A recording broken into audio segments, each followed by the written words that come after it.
जय जगन्नाथ, राधे राधे। जगन्नाथ महाप्रभु की स्नान पूर्णिमा का आप सबको हार्दिक शुभकामनाएं। स्नान पूर्णिमा को जगन्नाथ महाप्रभु का प्राकट दिवस मानते हैं, तो इसी दिन हम लोग हमारी डिवाइन आर्ट ऑफ लिविंग की जर्नी स्टार्ट कर रहे हैं आप सबके साथ। तो प्लीज सपोर्ट करें। और पहली बार ब्लॉग कर रही हूँ तो गलतियां तो होगी, तो पहले से ही मैं आप सबको माफी मांग रही हूँ। और अगर कुछ गलतियां हुई तो मेरी मार्गदर्शन कीजिएगा। आज हम जगन्नाथ महाप्रभु के बारे में जानेंगे और स्नान पूर्णिमा के बारे में जानेंगे। आगे चल के हम लोग ऐसे ही हमारी जर्नी आगे चलाएंगे। डिवाइन आर्ट ऑफ लिविंग है ना, तो कुछ भक्ति की बातें होगी, और अगर अच्छा रहा तो आगे आगे और भी हम लोग बहुत सारी बातें करेंगे और हम सब मिलकर हमारी जर्नी आगे बढ़ाएंगे। तो शुरू करते हैं अभी जगन्नाथ महाप्रभु के बारे में। हम लोग पहले बात करेंगे जगन्नाथ महाप्रभु के रूप के बारे में। उनका ऐसा रूप क्यों है?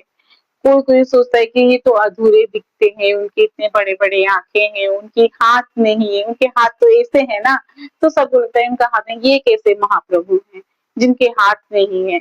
तो आज उनके बारे में जानते हैं कि उनकी ऐसी रूप क्यों है। वैसे तो बहुत सारी मान्यताएं हैं, लेकिन जो मूल कारण है, जो पुराण में लिखा गया है, हम उस बारे में पहले चर्चा करते हैं। ठीक है। राजा इंद्रदेव भगवान विष्णु के परम भक्त थे। उनका एक ही सपना था कि भगवान की दिव्य रूप की दर्शन करने की। तो उनको जानकारी मिली कि भगवान नील माधव के रूप में एक गुप्त स्थान में विराजमान है। तो उन्होंने अपने पुरोहित के भाई विद्यापति को नील माधव की खोज में भेज दिया। तो विद्यापति जाकर विश्वावसु से मिले, जो कि सबर की मुखिया थे, और वो गुप्त रूप से नील माधव की पूजा करते थे।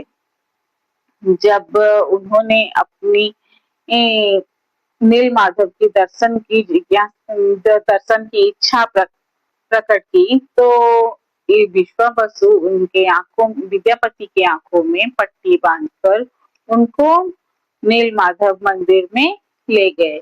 लेकिन विद्यापति ने साथ में कुछ सरसों के दाने रास्ते भर बुन कर गए, और समय के साथ वहां पर छोटे छोटे पौधे बन गए। तो सरसों के दानों से छोटे छोटे पौधे बन गए। तो फिर उसी पौधों के सहारे राजा उस गुप्त स्थान में पहुंच गए। तो लेकिन उनके पहुंचने से पहले नील माधव वहां से अंतर्ध्यान हो गए। ये देखकर राजा को बहुत दुख हुआ, और वो लगा कि उन्होंने शायद कुछ पाप कर लिया है, जो भगवान उनको दर्शन नहीं दिए, वहां से अंतर्ध्यान हो गए।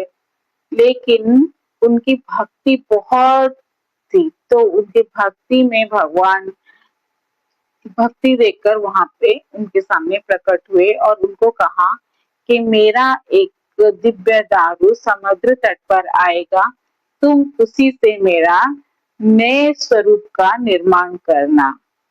कुछ दिनों के बाद समुद्र तट पर एक अद्भुत अलौकिक दारू का लाठ मिला, जिसमें शंख, चक्र, गदा और पद्म का चिन्ह था। उसको साधारण इंसान उठा भी नहीं पा रहा था। राजा इंद्रदेव ने जब भगवान का स्मरण किया, तब वो दारू हल्की हो गई और उसको यज्ञ स्थल पर लाया गया।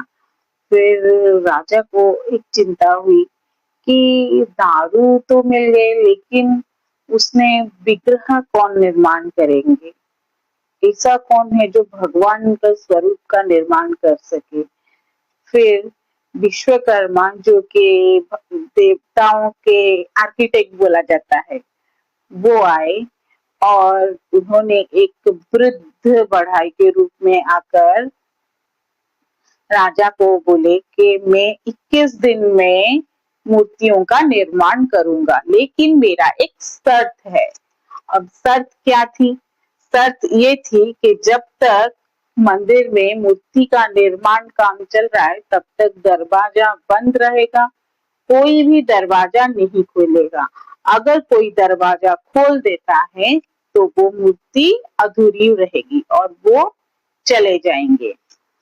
तो उनके शर्त के मुताबिक मंदिर का दरवाजा बंद रहा और मूर्ति का काम चलता रहा।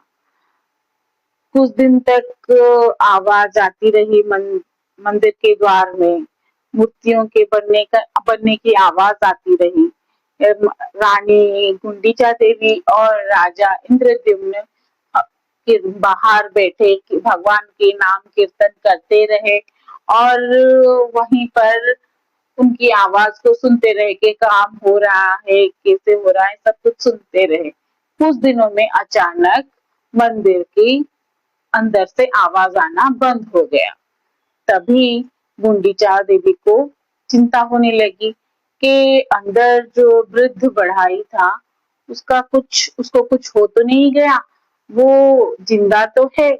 इस चिंता में थे, तभी राजा भी रह नहीं पाए चिंता में और वो द्वार खोल दिए। फिर जैसे ही वो द्वार खोल दिए, वो वृद्ध बढ़ाई जो था वो अंतर्ध्यान हो गया।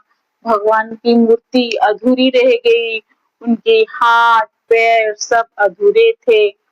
ये देखकर राजा को बहुत पश्चाताप हुआ और उन्होंने खाना पीना तक छोड़ दिया। राजा इंद्रद्युम्न को दुखी देखकर भगवान प्रकट हुए और उन्होंने उनको कहा कि ये मेरा इच्छित स्वरूप है, मैं सभी भक्तों को इसी रूप में स्वीकार करता हूँ।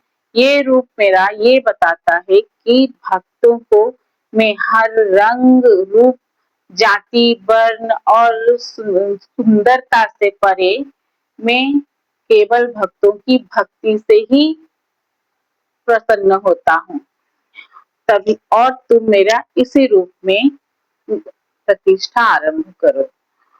तो भगवान की आज्ञा पाकर राजा इंद्रद्युम्न ब्रह्मलोक से ब्रह्मदेव को बुलाए और उनको उनके द्वारा तीनों देवा देवी मतलब भगवान जगन्नाथ जी और उनके बड़े भाई बलभद्र और उनकी बहन सुभद्रा की प्रतिष्ठा करवाई।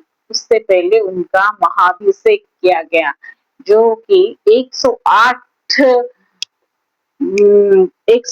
कलश स्वर्ण कलश के कलश में पवित्र जल से, जिसमें कपूर चंदन सुगंधित फूल और नैवेद्य से परिपूर्ण था और पवित्र जल से उनका 108 कलश जल से स्नान करवाया गया। उसी दिन को स्नान पूर्णिमा कहा जाता है और क्योंकि उसी दिन जगन्नाथ भगवान का प्रतिष्ठा किया गया था मंदिर में, तो उस दिन को प्राकट दिवस या फिर उनकी जन्मदिन के रूप में हम मनाते हैं। जैसे कि श्री कृष्ण की जन्माष्टमी के दिन को मनाया जाता है, वैसे ही जगन्नाथ भगवान का स्नान पूर्णिमा को मनाना चाहिए। तो आज के लिए इतना ही। स्नान पूर्णिमा के बारे में मैं बस इतना छोटी सी बस आपको जानकारी दे रही थी और अच्छा लगा होगा। अगर मेरी जानकारी आपको थोड़ी सी भी अच्छी लगी होगी तो प्लीज मेरे चैनल को सब्सक्राइब कीजिए और मेरी इस वीडियो को लाइक कीजिए। धन्यवाद। आगे फिर हम लेकर आएंगे रथ यात्रा के ऊपर कुछ नया और कुछ भक्तों की भी कहानी हम लेकर आएंगे और आगे हमारी जर्नी ऐसी चलती रहेगी। धन्यवाद। जय जगन्नाथ।